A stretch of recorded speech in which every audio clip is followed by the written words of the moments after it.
week, Wellingtonians have the opportunity to hear a genuine vegan celebrity speak live. James Aspey's videos get literally millions of views.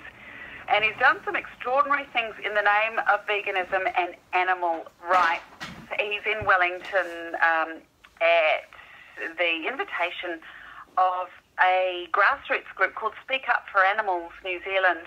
And he's on the line with me now. Good afternoon, James. How are you? Good afternoon. I'm very well, thanks. How about yourself? Not too bad. I don't even know where to start with you because you've done so many extraordinary things to try and shed some light on animal welfare, I guess. Yeah, I've been busy. Let's start with the 365-day vow of silence that you took and completed. How did that come about? Well, that was the first major form of activism that I ever did. I actually started my vow of silence the same day that I decided to go vegan and not, have any more of these slip-ups or, deliberate accidents, I guess you could say. And I took the vow of silence to raise awareness for the voiceless victims of this planet, the animals. So it was my belief that we all say we love animals and that we're all against animal cruelty, yet we pay people to mutilate and torture and kill animals for foods and products that not only we don't need, but that we're better off without. So my idea with going voiceless was, they're voiceless, I'll be voiceless. I thought it might be something interesting enough, because no one had really done it before, that people would pay attention to my action. And I was writing a blog every single day as I travelled around Australia during that journey. Then I cycled 5,000 kilometres across Australia to also break the stereotype that vegans are weak and sickly and malnourished. And then I spoke for the first time after a year on Australia's most popular morning TV show in an interview that was viewed by millions and millions of people. And how was that? Like speaking for the hosts of Sunrise, sort of like Kochi and whoever, sat you down on the couch and said, please welcome James Aspey, and you opened your mouth. What came out? Well, the first thing I did was, I was using body language to communicate, so I communicated to them, I want you to ask me why I did this.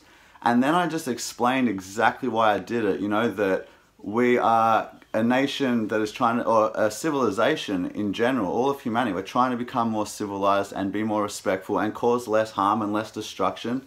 And the most destructive practice that almost every single person is engaged in every single day is our consumption of animal products. So I was trying to raise awareness to that fact and just encourage people to move towards becoming vegan, because you gain so much and you lose nothing. And it, so that, my first words were a plea, actually a heartfelt plea to encourage less violence and more peace, and through a vegan way of living. Did it feel weird to speak for the first time in a year? It was so weird. I'd been telling myself constantly every single day for one whole year not to speak, and then to start speaking in that moment, it was like I was, kind of just being naughty, like breaking my own rule. And yeah, even after I started speaking again, it took months before I stopped forgetting that I was doing a vow of silence. Even months later, I'd wake up and I'd do some body language to my friend, and then my friend would be like, what are you doing, man? You're allowed to speak now. I'm like, oh yeah, just so used to it.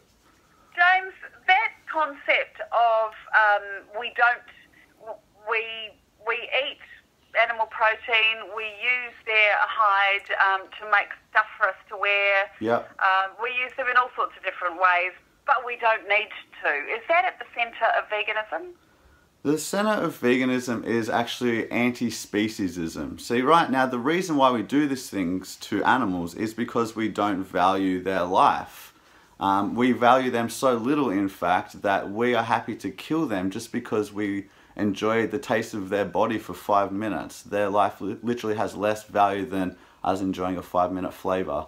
And that's called speciesism. It's when we discriminate against certain species based on just their membership to whatever species. And it's, it really makes no sense to do that. We take care of dogs and we treat them as family. We love dolphins, we love whales, but we pay other people to slit the throats of pigs and cows and chickens and fish. And morally, there's no difference between these animals. So speciesism is the core issue here. It's us believing that we can do whatever we want to other species simply because we're able to. And you know, that's really what it is. But yeah, the beauty of it is that it is healthier to be vegan, and it is better for our environment, and it is better for the animals. So yeah, it is a very unnecessary thing as well that we do eat meat or wear leather or any of these things, and that just makes it all the more easy for people to change. But it's not just eating meat or even wearing leather. You don't even eat honey. Why? Well, bees are animals as well, and they actually create honey for themselves. It's their own food. So I would just let them keep their food. I'll have maple syrup instead. You know, it's no big deal for me. I don't eat much honey, even when I did eat honey. So yeah, I just changed to maple syrup simply because I'd like to err on the side of caution and just let those bees eat the honey that they intended to create for themselves.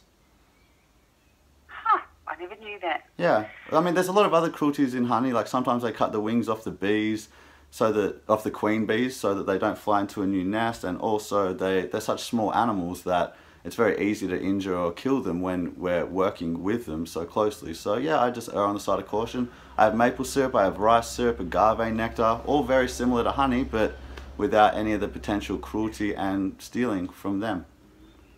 Do you think that technology is eventually going to, certainly in the food chain, make many more of us vegan, almost by default, with the rise of non-animal proteins, like, you know, non-chicken chicken.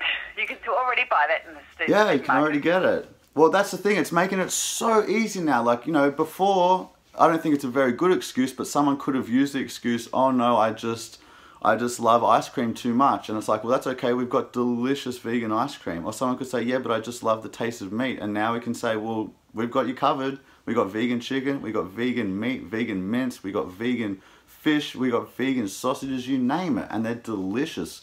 A lot of the time with these new products, you would not even know the difference. And there's a lot of funny videos online of people giving somebody a vegan burger, and they're like, this is the best burger I've ever had, and then you tell them they're vegan, and they're like, oh my god, I can't believe it.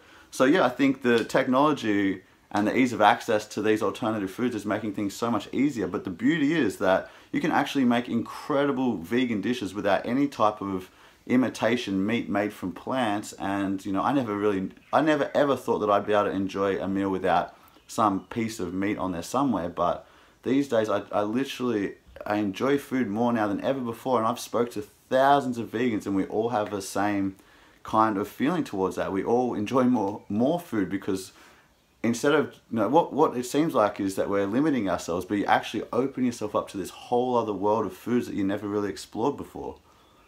That's another way to look at it, isn't it? Hey, Yeah. Where are you, I was going to say performing, where are you speaking? It might be a bit of a performance. That's a really good question that I'm just going to quickly have a look at, because I actually don't know. So let me see if I can... Don't worry about it, James. Don't put yourself out. I will get the details, and I will tell the listeners after the next commercial break. That would be great, yeah. Oh, hold on. I've got it right here. Oh, sweet. James will be giving a speech tomorrow morning at 11 a.m. at Tiaro Community Centre in Wellington. There you go. Oh, thank you, because I would have got in trouble for that, because I was supposed to be prepared for that question. Yeah, and everyone's welcome. Everyone's welcome. You don't have to be vegan or interested to come. You can come and just listen to a different perspective. I know there's a lot of different perspectives out there, because I used to have a different perspective myself. So maybe just come and listen and hear what I've got to say, and we can talk in the Q&A if you're interested. Very interesting. Thank you, James. Really appreciate your time this afternoon. That's James. Thank you very much. Vegan celebrity, he's known as, an animal activist. You should check him out on YouTube. He's really fascinating.